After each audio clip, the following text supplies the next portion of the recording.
Hey friends, if you got this part of the video, you've got the live unedited edition. Home Gadget Geeks Thursday night. It's the 16th of October. It's Sammy's birthday. If you know my daughter, today is her birthday. You can wish her a happy birthday. She won't be here today. I probably should have had her on tonight, but it's her birthday. But you're here. You've got this part of the video. You've got the live unedited edition. We'll get started here in just a second. I'm still in relaxed mode here in the chair. Still having some neck issues. Trying to get those things solved. Tony, good to see you out in chat. It's just more comfortable to sit back than it is to lean forward. I can do it. I can lean forward for a certain length of time, and then it just hurts. So why force it? It's an audio podcast, anyways, for the most part. Although there'll be some video tonight. But thanks if you're joining me. I just see Tony, but if you're catching the recorded part of this, thanks for coming out. Thanks for watching. We'll get started here in just a second. Just a couple items. We'll get back to having some guests here shortly. I just haven't had the energy, just to be honest, to schedule guests. It's been pretty painful. So we'll get back on that here pretty quick. I don't have anybody scheduled yet, but we'll get back in it. It's probably time to get Aaron Lawrence back and some of those folks. I need to get the host schedule back up. So we'll be working on that here over the next couple weeks. But appreciate you guys. Appreciate what you're doing.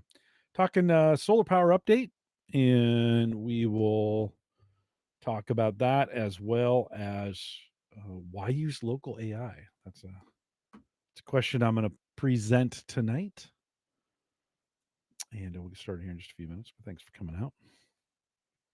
Got a glass of water and a little bit of whiskey. So if you guys haven't tried Pinhook yet, this is a really delicious. Tony, don't take a picture of this. Okay, don't put this online. You put everything else online. Tony, don't put this online. Pinhook. This is their rye. It's really good. Right now, it's pretty inexpensive. So that is the what's the bottle? I don't know how much of that I'll drink tonight. I shouldn't be drinking too much with this thing going on anyway. So, but we'll get started here tonight. 660. Tony, thanks for checking in.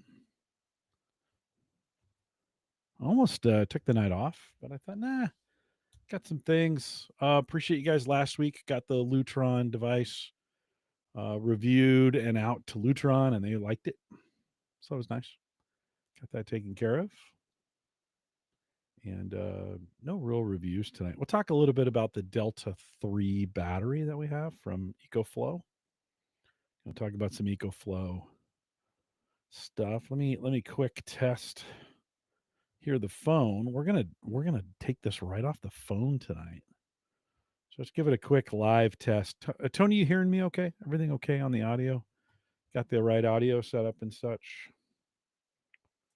Let's get to that setup here. Get it ready to go. EcoFlow. We'll share the screen.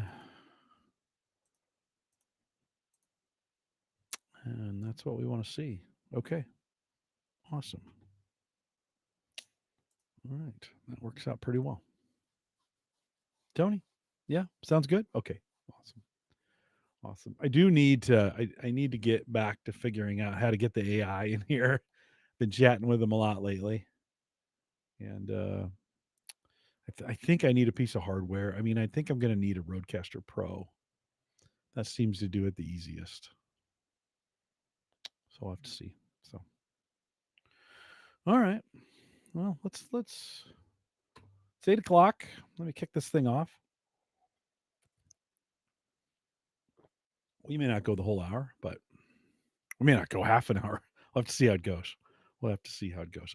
I was feeling better this weekend, and then today has not been a good day. So I should have taken an ibuprofen before we started. That would have been smart. I guess I still could, but nah. We'll do it before bed. That'll help me sleep. All right. Let's do this thing. Here we go. Let me bring this up. Here we'll bring this Let's put the chat here. Okay, that's good. And then let me bring this over here. Oh, I guess it's got to stay there. No, I can move this. There we go. All right. I'll leave that as it is. All right, here we go. This is the Average Guy Network, and you have found Home Gadget Geeks show number 660 with solar updates and local AI, recorded on October 16th, 2025.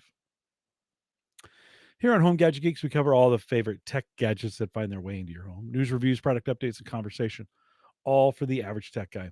I'm your host, Jim Collison, broadcasting live from the Average Guy TV studios in a laid back position again. The neck is still struggling really bad tonight.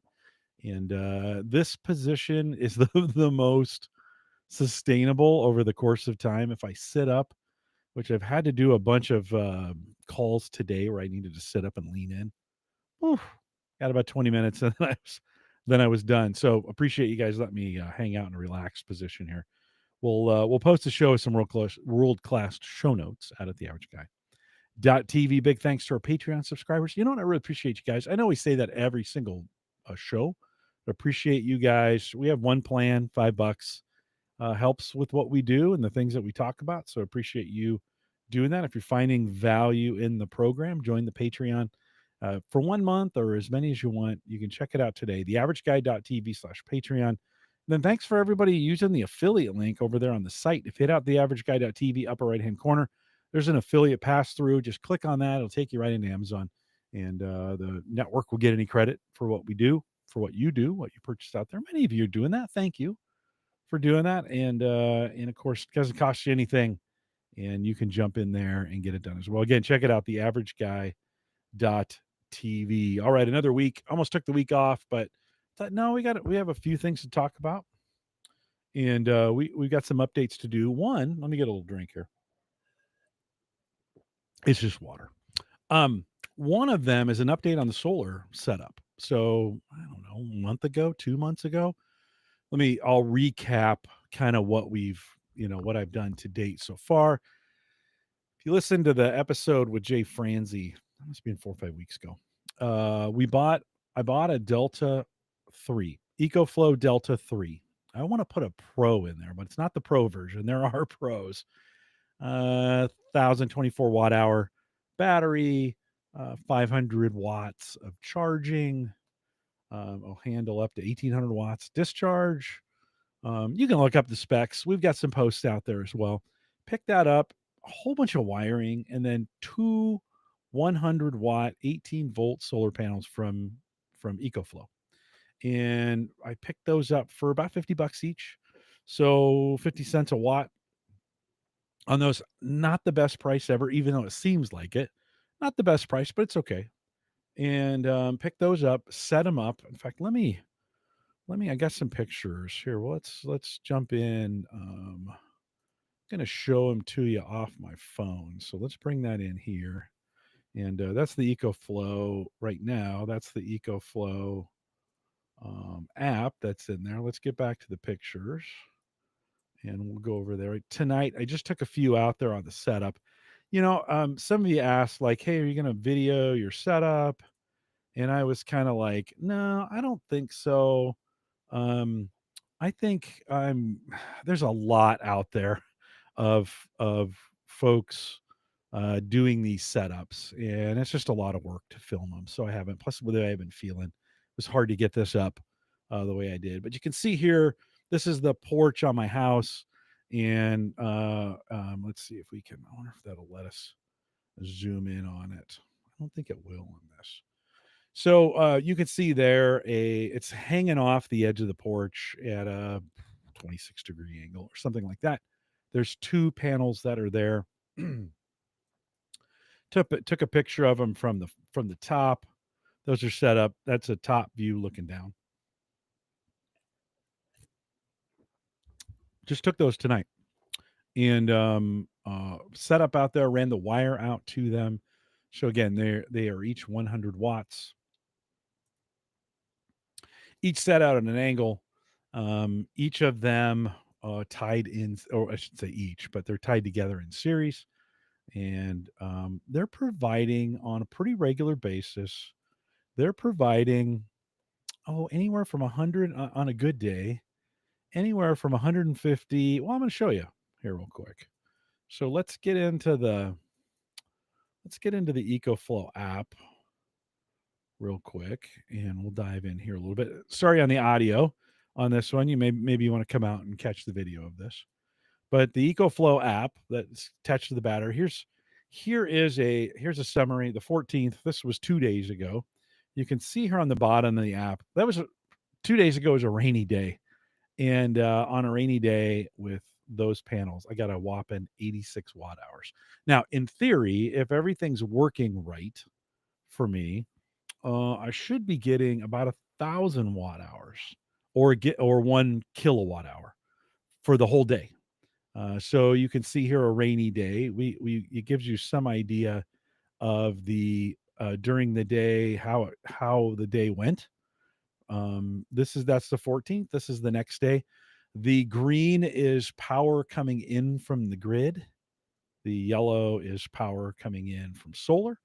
I have the battery set to go between 90% and 50%. So when solar is working, it's pulling from that first and then using the battery power. Now, with two panels, like I said, I really can only expect at any given time between 150 and 200 watts. 200 is the max. Like I've seen more, it doesn't happen very often, but it's generally 150, 160 is a nice 160 for a couple hours, right? So you see them coming in here. This was yesterday, 257 watt hours out of those two panels.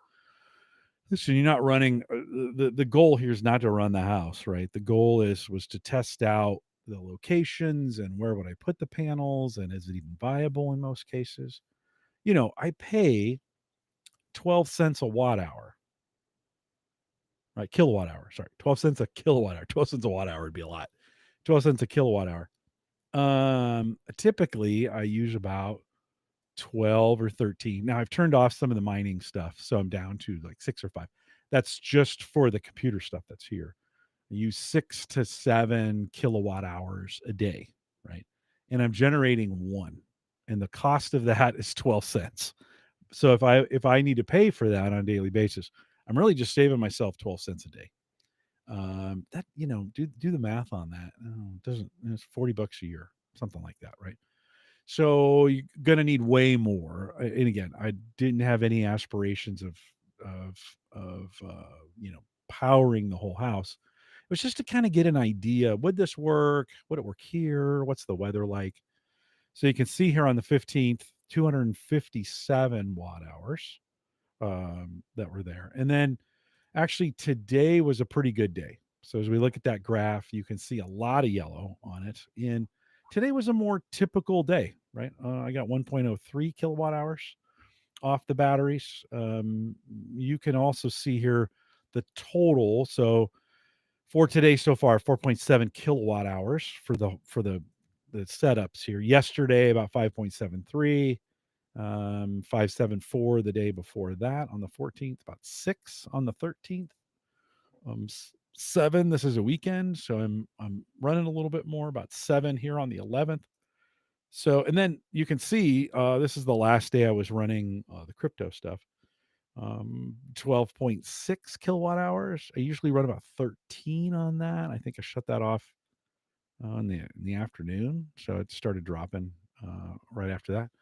So again, it gets me some idea. I had no idea how much power I was drawing. I mean, I could have set up meters and stuff, but this sure was a fun way to kind of get that done. So as you can see, then for me, thinking along the math lines on this. So if two panels are pulling in about a kilowatt a day, kilowatt hour a day, and remember, so like the kilowatt hours is just how many watts in an hour. So pretty easy from that standpoint. Yeah, 500 watts running for an hour. That's 500 kilowatt hours, right? So, wanted to and Brian, good to see you guys. I hope I see Brian checking in. He says hello. Happy birthday to Sammy. Yeah, catch up, Brian. Get there, would you? And Tony's checking in, saying good evening. Check in if you're in the chat room. But so this week I so that's a pretty cool little app. Like the Bluetti that I had purchased before that, not even close on the app. Not a bad app. I wonder if that's on. Let's go back. Let me share that again. Let's see.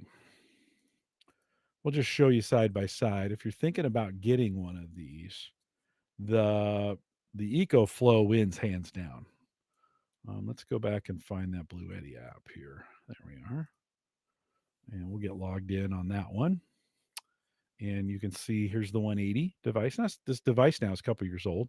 I've got it completely charged. It's just sitting right now. It's just sitting as a backup. If the power went down, in theory, I could plug the EcoFlow into the Bluetti, start using it that way. You lose a little bit, right? It's not. I'm going DC to AC back to DC, and you lose some in that conversion. So not the smartest way to do it.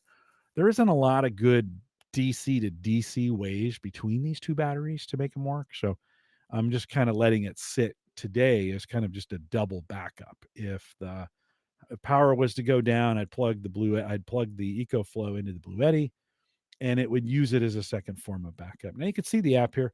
Not bad. Turn the AC on and off. You get an idea of the watts coming in on solar. That's what's here on the upper left. Bottom would be any DC charging that's coming in. Oh, no, the top would be the grid. And then the bottom is any DC power going out or any AC power going out. And you can flip those on and off. Like I could you want to turn the DC on? Yep, you can turn it right on from the app. It'll go in there. What it doesn't have is the stats. Like, you get some idea what's happening. Here's the current power wattage that's running at the current voltage and the frequency, but I don't get any reporting in the Bluetti app, which kind of made me sad. The other thing the Bluetti didn't do that the EcoFlow does is to be able to run the battery between a 90 and a 50%. And I can kind of set that to be whatever I want. And hey, Joe, good to see you. Thanks for checking in. Good to see you. Um, what I wanted to be able to do was set it so that when the solar power is coming in, it's using that first. And the Delta Pro does that, or the Delta 3 does that. The Bluetti doesn't, which was a little disappointing, just to be honest. Now, that Bluetti battery is a little bit older now, and it'll get it'll get pushed down the line to be used for various things. I'll start taking it with me when I need portable power and some of those kinds of things. It's kind of nice to have two, just to have one of those to take with me. But the Bluetti would not do it. And I contacted their support, and they were like, "Yeah, no, it doesn't work that way." Um, so we have the EcoFlow wood, and so that's the big difference between the two. I did do a write up. If you're interested in more of the details with some more details around that, I did do a write up. Let's see. Let me bring that up here for you guys. I'll throw that link in the chat. We did that write up a couple weeks ago now. Throw it in the show notes as well if you want to see that. I'll bring up the picture on screen for you so you can see it. But this is basically the write up we did between these two. Look at Bluetti on the left, EcoFlow on the right. EcoFlow is actually a little bit smaller and has just a little, not quite as much battery hours to it as far as the battery size, but certainly has a lot more functionality inside the app. Those guys seem to be doing it pretty well. So today, if I was buying, and I did, I did buy today, I would stay probably in the EcoFlow family. They have the new Delta Pro 3X or something like that, or no, the Delta Pro Ultimate X, something like that. And I was watching a YouTube video with that, and it's like some ungodly amount of battery power, and plus the inverter's giant. So, I'm sure that line is competing like a Tesla wall at this point, for where they're at. I don't think I'm going to go that far. No, I know I'm not going to go that far. At least not right now. I do have So yesterday, 2 days ago, I purchased 4 more of the 100-watt, 18-volt panels. You could see from the porch picture, there's quite a bit of room up there. So I probably put 4 more along the front, and maybe 2 on the side. As the sun's going down, that one side gets the sun hard. The afternoon sun for us on that spot is brutal. And so I may put 2 on the side to kind of diversify my solar energy throughout the day, right? One of the things the EcoFlow, both the EcoFlow and the Bluetti have a max 500-watt inverter coming in. So the MPPT controller can only accept 500 in. After 500, it just doesn't take anymore. It can only do 500. So one of the thoughts is if I put 4, I'll have 5 panels. I have 2 now, and I ordered 4 more, so I have 6 total. If I put 4 on the front during the high point of the day, I'll have 400-ish, let's say 380. And then as the sun's going down, those other 2 on the other side of the rail will pick up the intense part of the afternoon sun. And my hope is as they add to that, it'll bring it to about 500. I'm gonna mess around with it. I won't permanently install anything right away.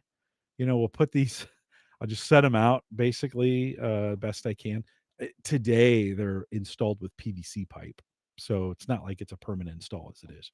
They're screwed in. I mean, they're not going anywhere. They're all locked down. They're not going anywhere. But I use PVC pipe because it's cheap and easy. And so we'll get those installed. I need to order 1 more set of brackets to make that work. But the goal would be is to diversify that power across the day, as the sun's going across the sky.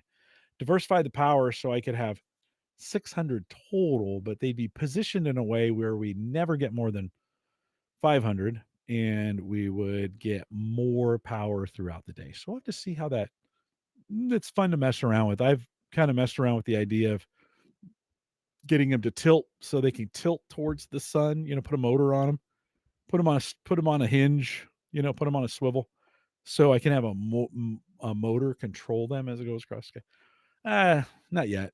Not yet. Still working on the setup. They still haven't come yet, so they'll be here on Monday. But that's kind of the goal on the solar setup. The goal is to, and again, start small. The batteries only take 500 anyway, so I'll probably stop at this point. I would, if I was going to go bigger at this point, I would need really if I was going to go, the next round of this would be 400-watt and or higher panels. You can get, 400 or 425s or 480s. And if you get them used, you can get them pretty cheap. And I need 10 of them. And then I need an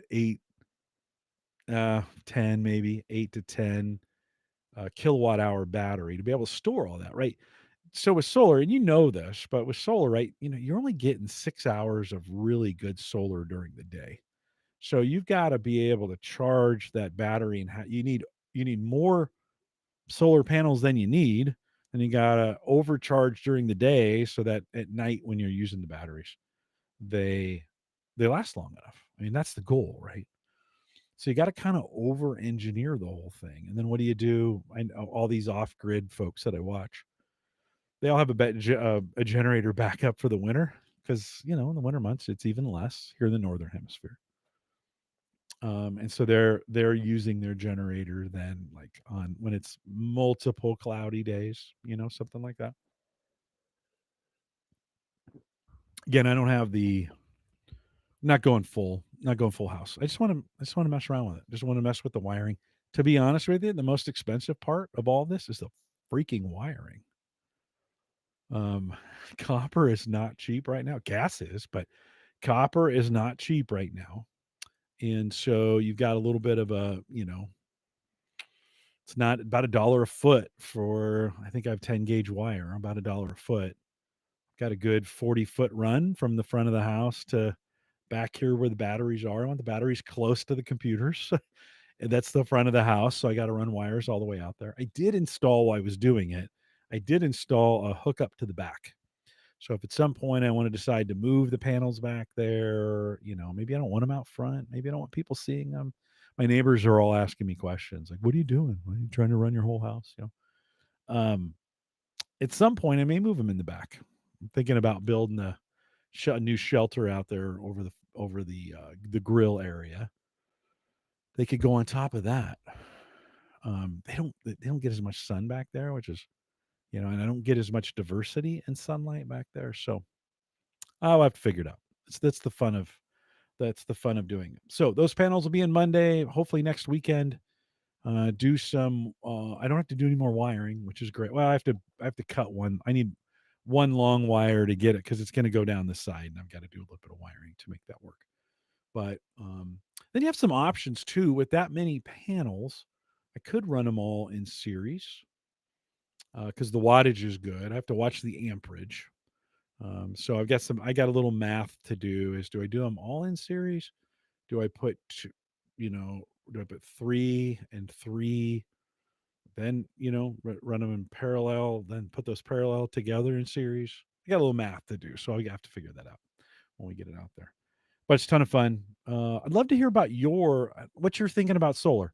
Put it in the chat now, or you can put it on YouTube. Put it in the comments down below. What are you trying? What are you thinking about?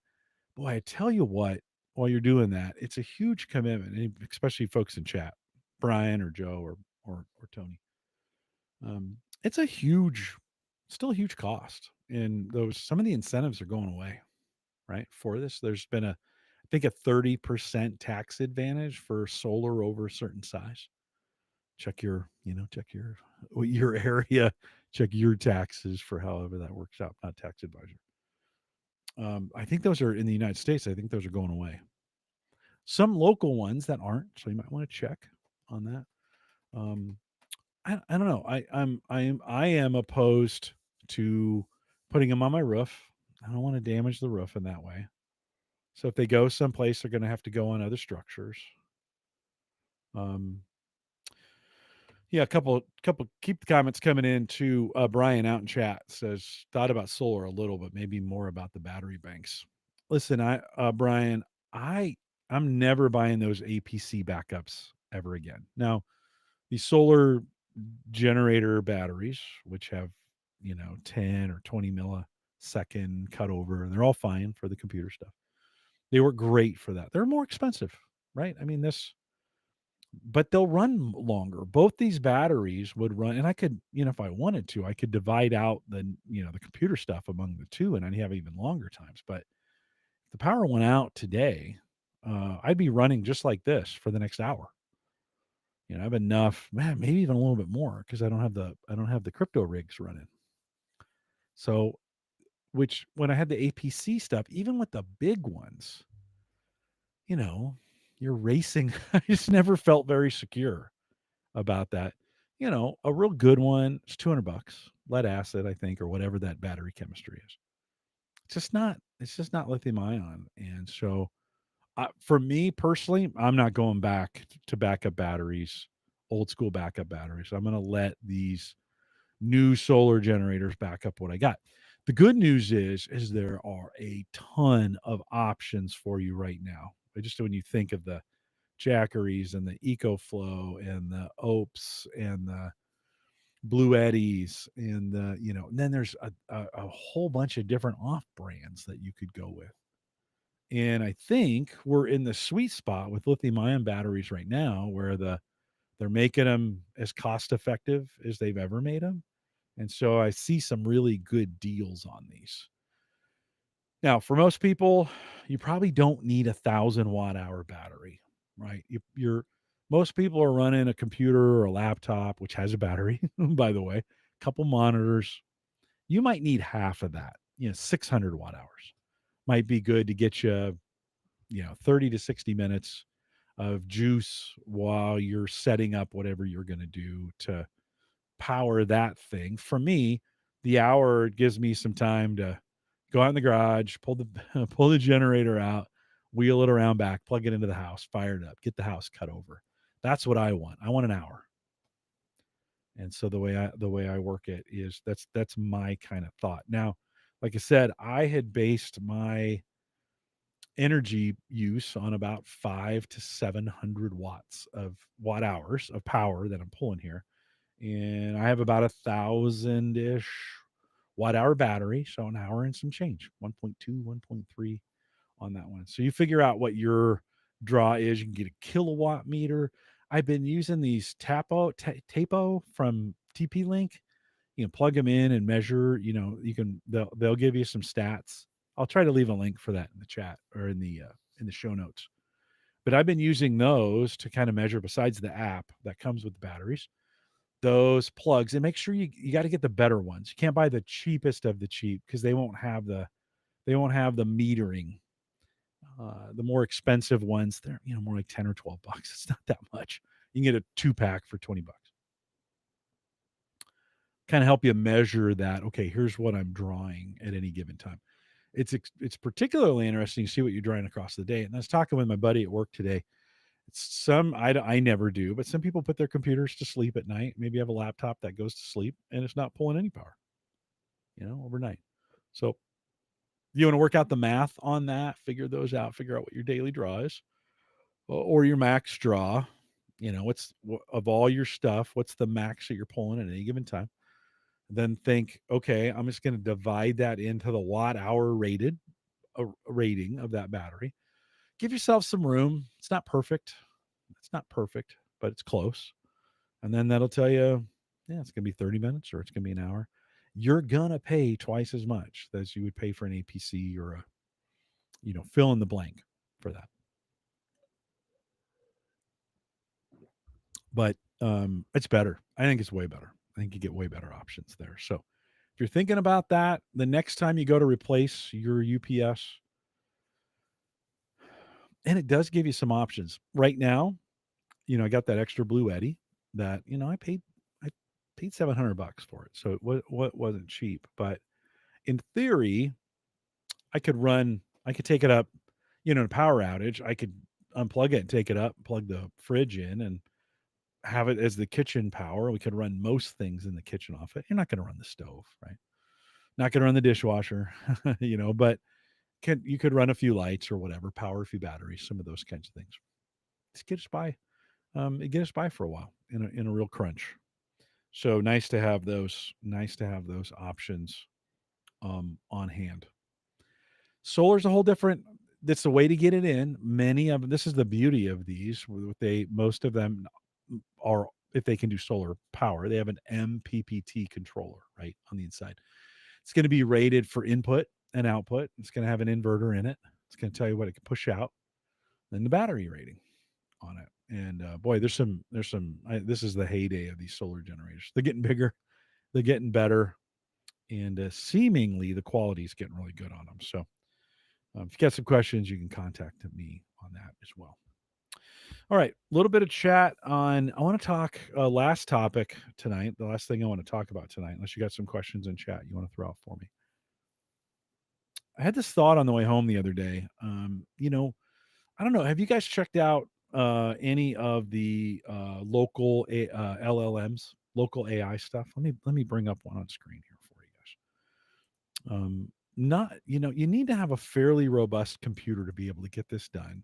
This one's running off the Mac right now. This is LM Studio. They're on version 0.3, 0.3.3, still in beta, build one. So still early days on this. As you're looking on the screen here, it looks a lot like ChatGPT, acts a lot like ChatGPT. It is ChatGPT. Actually, the model that I have loaded right now in it, and I'm in dark mode, so you're getting. Oh, I just realized I forgot to bring up to put the Home Gadget Geek colors behind here tonight. It's okay. I was going full screen, so you wouldn't have seen it anyways. But you can get, so what you're seeing here is the chat model works just like ChatGPT. On the M4, these things run great. I got it same studio on my Windows machine. It's got 128 gig of RAM and a 3060 video card, so it does pretty well on the Windows side. If you got a gaming rig, these things will run pretty well. They are memory intense, run really well on the Mac. But you can see here, this is the chat space that we're looking at. This is I'm in super user mode, so if you wanted to write some code, you could in that. I don't. Um, this is a section where you can download. You go to the directories and download different directories and find models that are out there. Well, this is where these are the models. This one is the models I've downloaded here. I right now have OpenAI. They just released a couple weeks ago, 2 months ago, I guess now, a 12 gig version of their OSS 20 billion model. And you can see the parameter here, 20 billion. You can go out and search for them. So if I wanted to come out and take a look and say, do I want to go, you can see here on screen, they're grabbing all of the open sourced versions of these. I can select it, download it. It'll tell me, the Quen 3. I here this one gives me the parameters on it. This is a 4 billion model. It's got vision capabilities and some tool use. You can kind of dig in on this. There's instructions here that say, here's what it can do. Its speed is, and this was just a new release. So this one just came out. I have to try this one. I've been kind of messing around with them. In this one, you can do a full GPU offload if you want to do it all on the GPU. Only 3 gig, so not terrible. I think the one I'm running now is maybe 5 gig. Let's go back and look at that one here. We'll go back in. No, it's 12 gig, so it's pretty large. It took a little while to download, but you can pop in here and then ask it questions. And I said, what can you do that the online models can't? Right? Because as we think about having it local, this isn't going out and grabbing anything. It's not sharing my data with anybody. It's all staying 100% local. So the short answer in this grid, hardly a short answer, but when we think of data privacy and control, right, you can keep all of your data on your hardware, right? Nothing leaves the device. Where with the cloud hosted models, data usually goes to the provider server where it may be logged or used for model improvement. May not, depends on what you have and what you're paying and some of those kinds of things. But if you wanted to guarantee your data stayed safe, local AI might be the way to do it. When we think about latency and responsiveness, the offline or local model, 0 round trip time, right? Everything's happening instantly. It's right there. Now, that being said, my experience has been the online models still go faster in some cases, depending on what I'm throwing at them, right? There's a lot of compute. That may not last forever, friends. One of the things I want you to think about in these local models is we are definitely in an AI bubble, right? We are living in the if you miss the .com bubble of 2000, uh, we may be back in it in the biggest bubble I've seen in my lifetime with this AI. When that bursts and funding gets pulled, I mean, all these AI data centers are not free, and who knows where this AI will go. So it might be a good idea, especially if you use this stuff a lot, to understand the current free models, the open models. They may not be around a while. You might want to download a few of them and have them available somewhere. You can grab them again. But this may be. And I'm not trying to be doom and gloom. I'm just trying to get you to think like maybe smart to have a few of these things offline, right, and available in case something does. People go out of business, whatever, right? They pull them back. They start charging $1,000 for them, whatever. Cost per request difference. No reoccurring API fee once the model's deployed locally. And then, you're getting on an online, you're getting a per token. Most people are paying a fee, right? You're just paying $20 a month at this point. Not always. If you've got advanced models, you're using an AI API, you might be paying on a per minute or a per token charge. Not local, right? That's all free for you. You don't have the most latest models, by the way, but they're pretty close. They're not too bad. On the local model, you can train or fine tune your own data, right? Tweak hyperparameters, even modify the architecture if you want to. Not going to happen on the cloud models. You're just not going to do that in some cases. Or it's rare, right? That you have that kind of control over it. Local, when you think about reliability and uptime, it's as reliable as your hardware, right? As your infrastructure.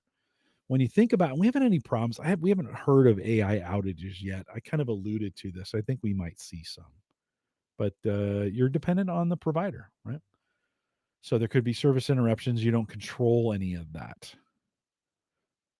Then, of course, with local, you can guarantee the data never leaves your environment. And you say, "Hey, Jim, how do you know that?" I don't. I'm assuming, like, I'm pretty sure at this point it's staying local. Um, the feature of it, of course, you can't when you're sending your data somewhere else, you don't know. And then feature access, full control over what features are exposed, and then with the providers, limited, right? Limited ability to impose policies, content filters on that. Um, Then they talk about offline models can do things that online ones can't, which they can do zero trust deployment. You can, because you control all that. Custom architecture tweaks. You get to control the architecture if you want to do it that way. You can fine tune the data. There's no limits or throttling, right? It's throttled by what you own for sure, but you control that. Um, on device interference for edge use cases, and then full data retention and control. By the way, this is AI giving me these answers, right? So this isn't me necessarily, trying to make this stuff up. This is what it did.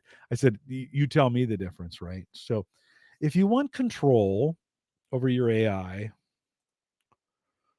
this is a model to try. I mentioned these months ago, maybe last year, even early in the year. And I've been following these models. I think I started on version 1 of LM Studio. And then Ollama, you can also, that's another program you can use. Ollama works on both Windows and Mac.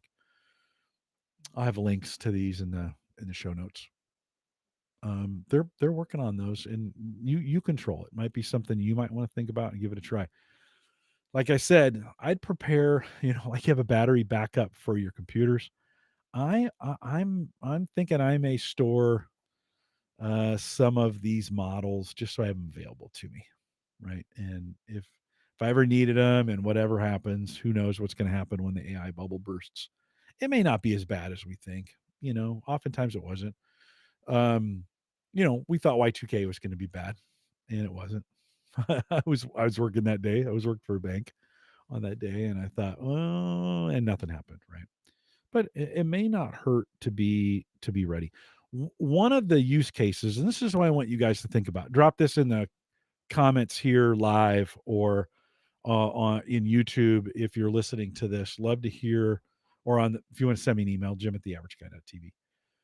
I think there's some good uses for the local version that I wouldn't necessarily do with the online version, like with ChatGPT.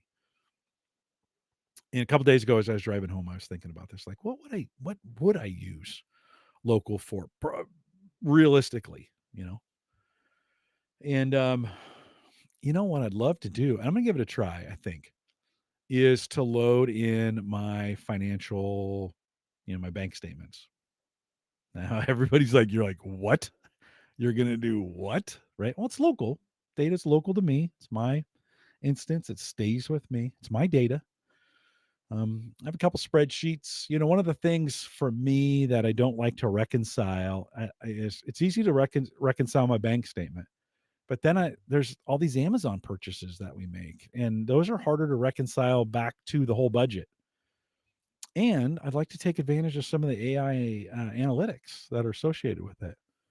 So if I took my monthly bank statement, dropped it in, I took my monthly Amazon statement, dropped it in, said, hey, match the Amazon and the bank statement or on the, well, and then I'd have a separate credit card statement, right? Too, because we put the Amazon on a credit card, and then I pay the credit card with the bank, I just pay it off every month. I just pay it off.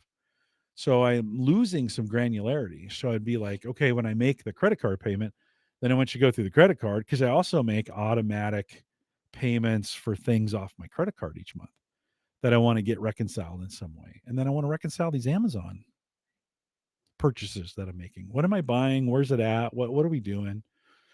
Including all the subscription stuff, right? So the idea is to feed in the bank statement and feed in the credit card statement and feed in the Amazon statement and see if it can reconcile it. In theory, I think it can, right? Keep it local. It's private to me. Maybe you find the right LLM to make that work. What other things are you thinking about, or what else do you think? Would you want to use a private instance um of the local, you know, local versus public? Brian says in chat, he says, I'd be interested to read more about the privacy aspect of local. If they truly secure that, I agree. Some health and financial would be good to upload. Yeah. Actually, your health records, like, let's just for a second assume it is private, right? It's not being moved. You know, that listen, just because it's on your computer doesn't mean it couldn't be reporting back to the home station, right? I think if that were true, we'd know about that. I think because they're open source, right? I mean, this whole promise of open source is that people can inspect it and say, is it going back? I think we might know about that. Let's just say it is. Let's make an assumption it is, Brian. In that case, I would also, if I get my health records in there, have it do some analysis on those. Like give it, the last I've got probably the last 6 or 7 years of my annual physicals. Have it do some. You got all this data. I don't know. That could be interesting, right? Could be something to look at. What else? What else? Let's just assume it's private. Like we're making that assumption for now. Um, what do you think? What other kinds of things? Drop that in the chat or drop it in YouTube. Or send me an email, Jim at theaverageguy.tv. I'd love to hear what you think. If you don't have to do it, this is totally theoretical. But I'm kind of interested. Like, what could that be? What kind of helpful things might that be? We'll have Gavin back on. Gavin Campbell. We'll have Gavin back on next couple weeks. I'm interested. He's alluded to this several times, but Home Assistant has an AI plugin, and I'm starting to gather more and more data now, and wondering, okay, how do I bring more of this data? I guess got energy data. How do I bring that in? Would that be a great local instance? Tie that in, have that work, have that do some analytics on it. So, yeah, what do you think? What would you use it for? If it's truly local, what kind of data do you have that might benefit from that you never throw into ChatGPT? You're like, no, no, I don't think so. Or Claude or Gemini, Grok, any of those, Copilot, any of those that are out there, who knows where they'll go or what they'll do. I do think you owe it to yourself, if you can, to get one of these local LLMs rolling, or at least understand the environment, right?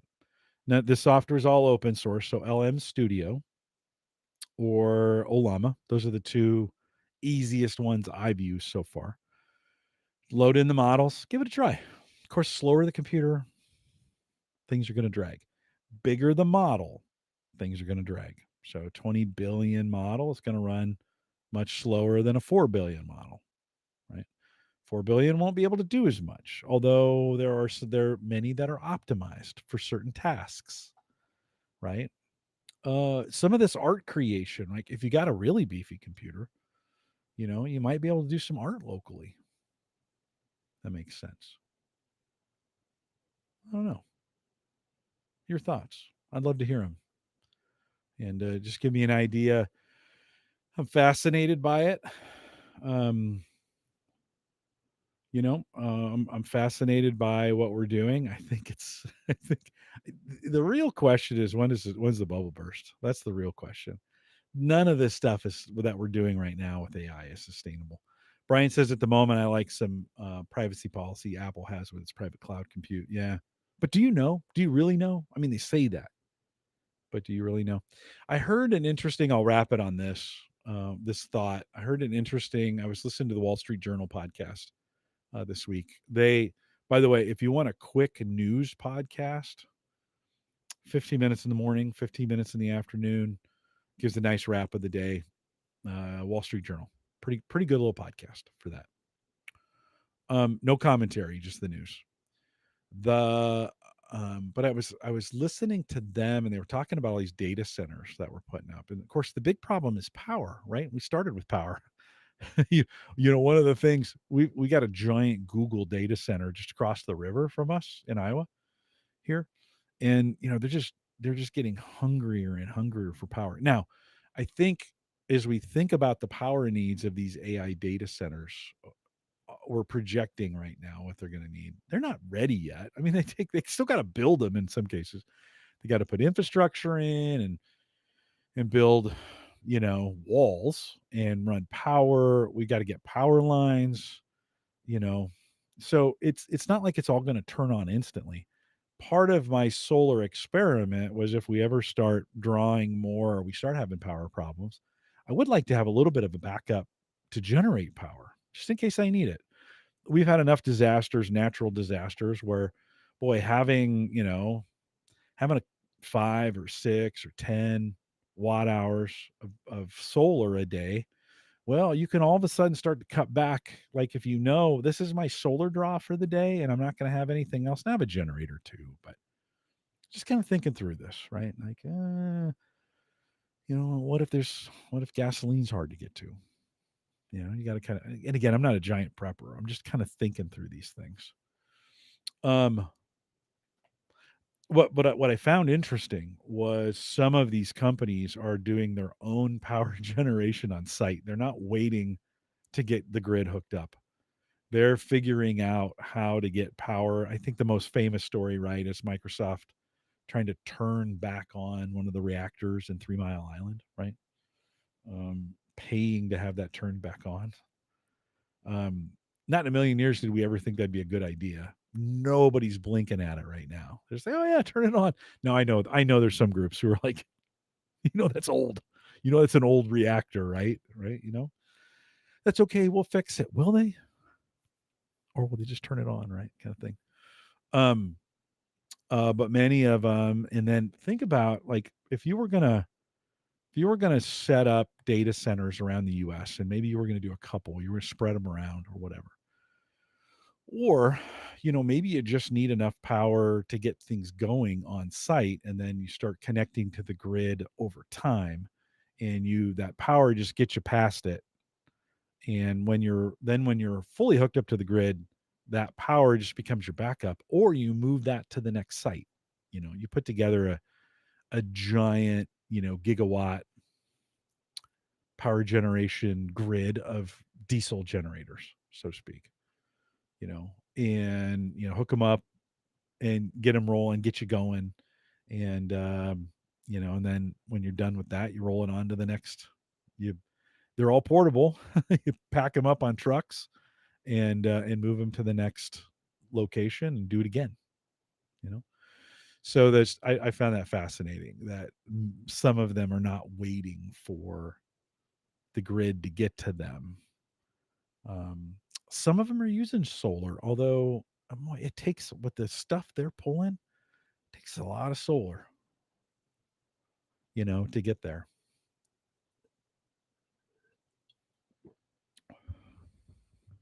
So interesting. We live in interesting times. It's always been interesting. That's the cool part about technology, right?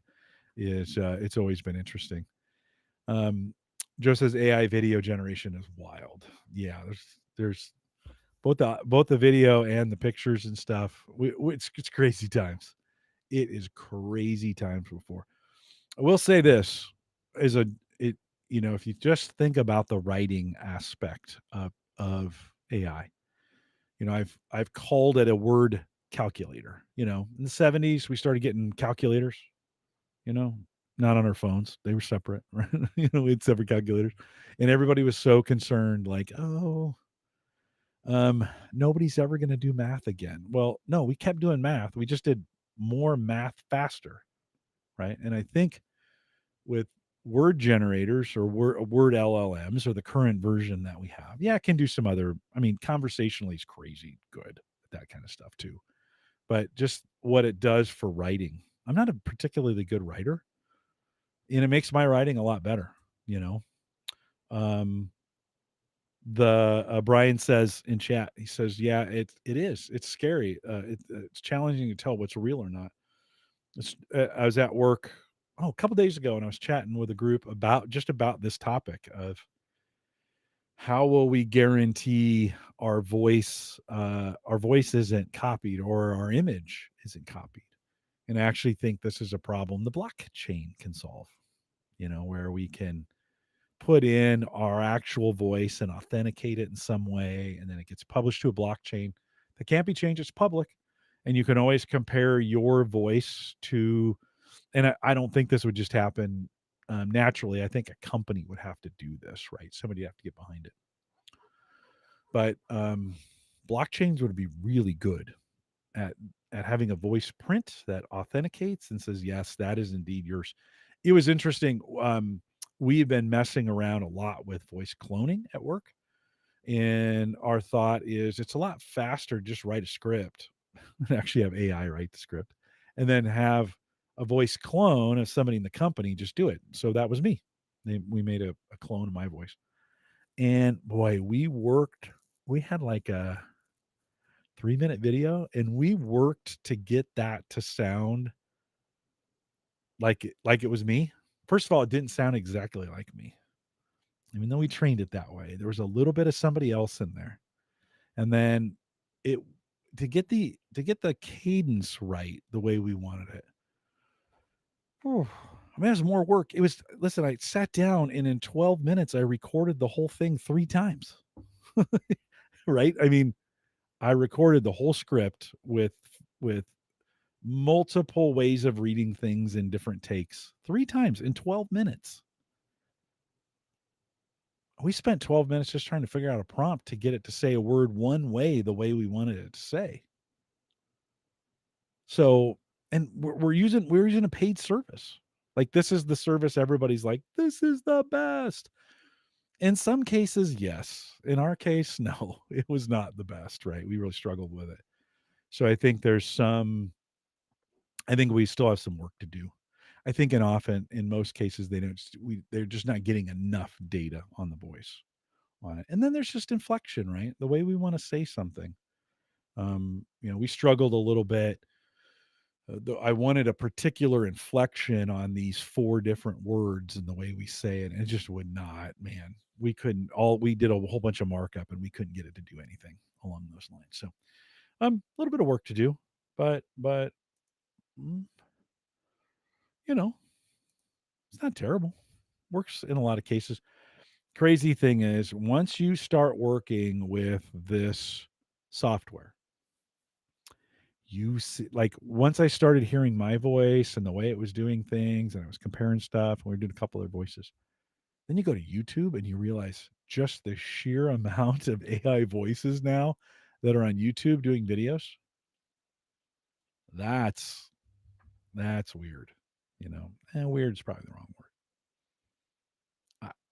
Is anybody making anything real on YouTube? At this point, you got to wonder. And yes, the answer is yes. There's plenty of that stuff out there, but there's plenty of videos, like 3 hours. I see these all the time. 3 hours of history for sleep, and you can just put the video on, right? It's just this boring voice of 3 hours of whatever history that you want. The Cambrian era for they'll tell you all this history, everything they know. Folks are just trying to put those out there to get views on them, but it's all AI. It's 100% AI. The pictures are all AI. The voices are AI. Somebody wrote a script. I'm sure AI wrote a script. I could go to AI today and say, write me a 3-hour script for a video on this topic. Blah. They just barf it all out for you. It's not bad. It's just not great. And yeah, so we've got we're going to have some challenges going forward. Um, yeah, just as he finds himself looking for a watermark on every video. Yeah, because they made it that way. Although you can buy the service and the watermark comes off.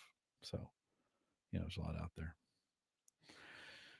All right. Well, we made it through an hour, friends. Thanks for coming out tonight. It's good to see you guys. I'll start booking this weekend to get some guests coming back. It's time to get Aaron back and get Gavin. We get TJ back and Christian's lined up. We're coming up on the 15th year anniversary for Home Gadget Geeks. Mentioned last week, work has picked up again, and I'm doing more evening things at work. So some of those things may get in the way. I may have to cancel stuff for work, but um, we'll get some stuff scheduled, get some stuff pulled back in. But appreciate you guys coming out tonight and walking through this. I'll report back. Panels come in Monday. I probably won't have them set up by the next show, but here's what I'm expecting. We'll put the panels, they'll generate power, and they'll do you just kind of do the math, right? If I'm putting them in the same spot, they're gonna, if they're generating a 1 kilowatt hour of power a day now, if I add two more, it's gonna be two. If I added, 6 total, that's gonna be 3, right? Pretty easy math on those for the most part. Although the way I'm gonna orient 4 one way and 2 the other, that could be interesting just to see what that does. And yeah, I got to get Uyghur back too. Um, he's busy. They just had a baby, so I got to get him in there and get him back on the show. He's harder to get, so I'll send a note over to him as well. We are live every Thursday, 8 p.m. Central, 9 Eastern, out at theaverageguy.tv/live. If it's the first time you've watched or listened and you made it this far, thanks. Welcome to the family. You're welcome to be here. Whether you come out and you join us live or which many of you, more of you could come out if you wanted to, join us live on a Thursday night. It's pretty easy. averageguy.tv/live gets you to the live page, and I update that so the YouTube, it's out there, 8 o'clock. I'm going to 8 now. I told you that last week. We're back to 8. Just works better for me. Sorry, 7 o'clock, people. But we're live, 8 p.m. Central, 9 Eastern, out here at theaverageguy.tv/live. If you want to contact me, send me an email, jim@theaverageguy.tv. Big thanks to Christian and Maple Grove Partners. Get secure, reliable, high-speed hosting from people that you know and you trust. And that's Christian. Plan still 10, I think. We'll have to ask him when he's here in December. MapleGrovePartners.com. Check it out today. If you need hosting for anything, he will take good care of you. Thanks for coming out. I'll stay for around a little bit of a post show just because that's what I do. If you're listening on the podcast, thanks for coming out with that. We'll say goodbye, everybody.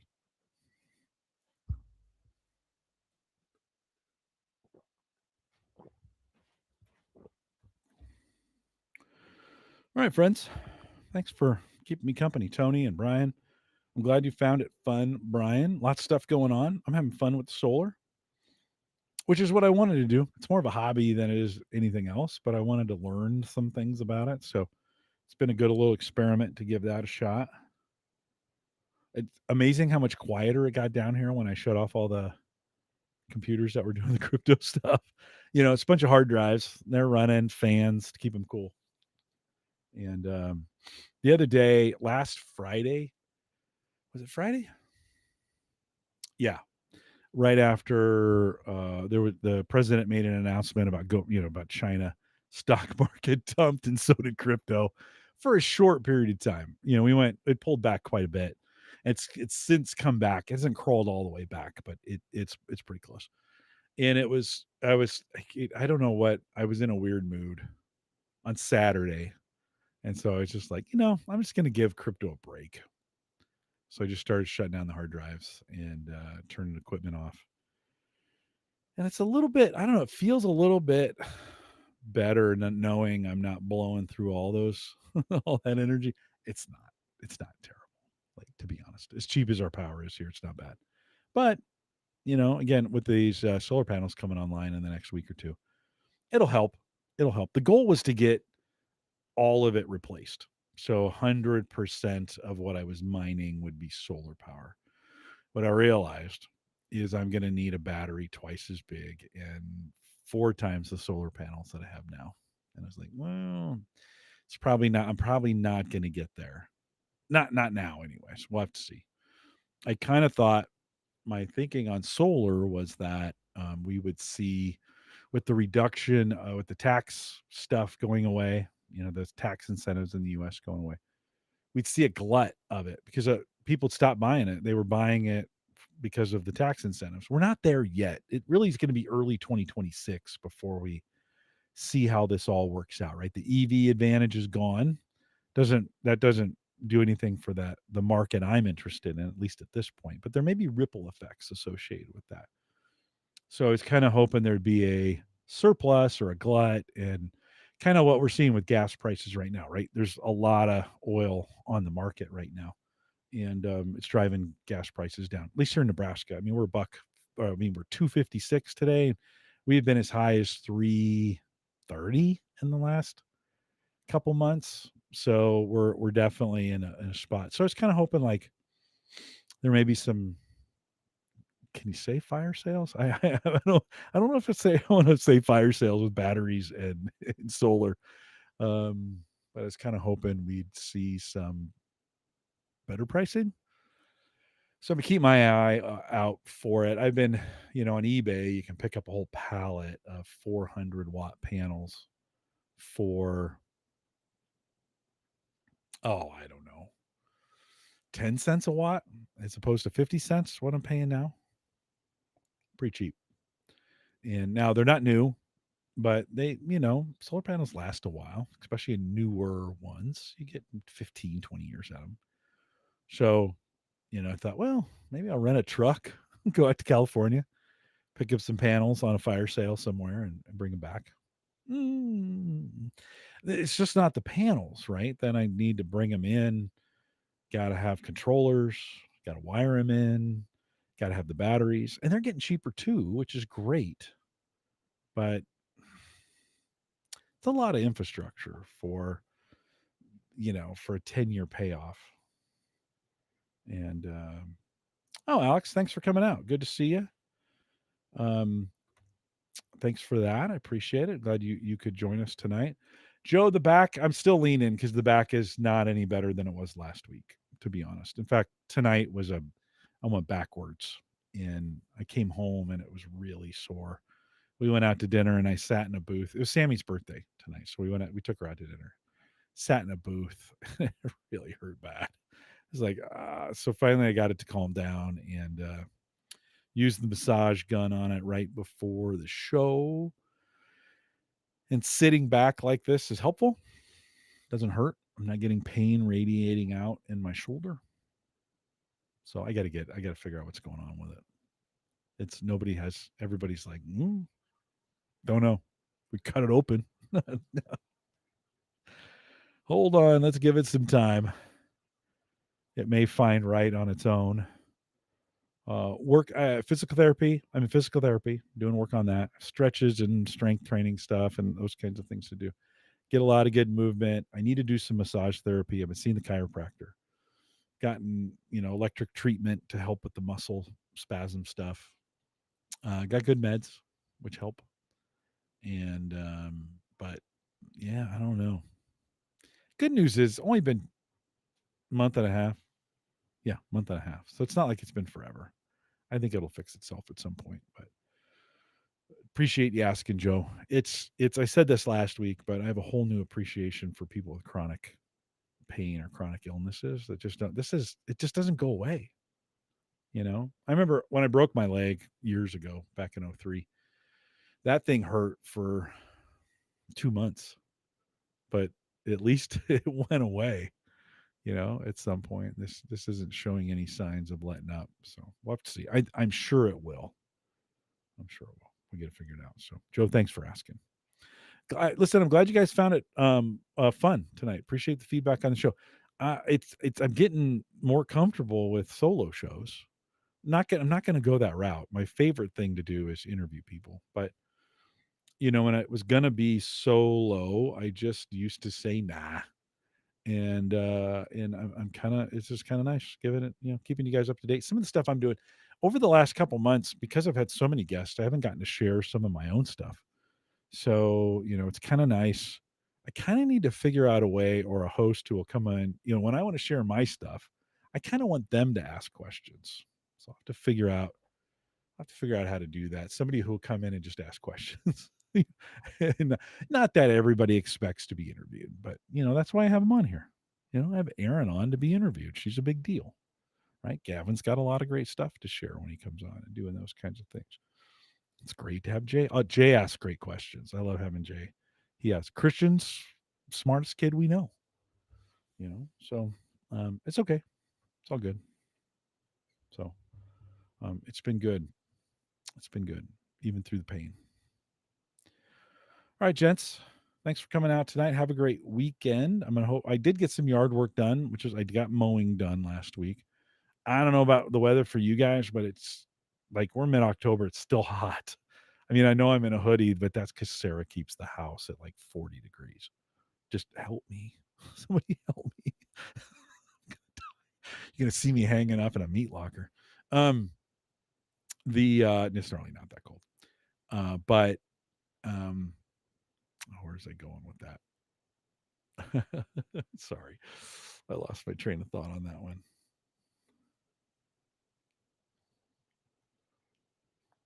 This is where it helps to have a host, right? Or another guest, because if you run out, they've got things to say. It works great that way. Anyhow, see you next week. Yeah, one way or another. See you next week, and have a great weekend. Get some stuff done. Be safe. Oh, I know where I was going.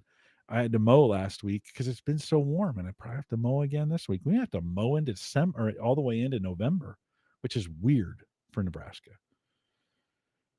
But we'll get it done. The leaves are barely changing at this point. Like usually we have most of them, I don't say most, but a good chunk of them on the ground. They're going really slow. It's really weird. Weird times. But have a great weekend. Be productive. We'll see you next week. See you guys. Take care.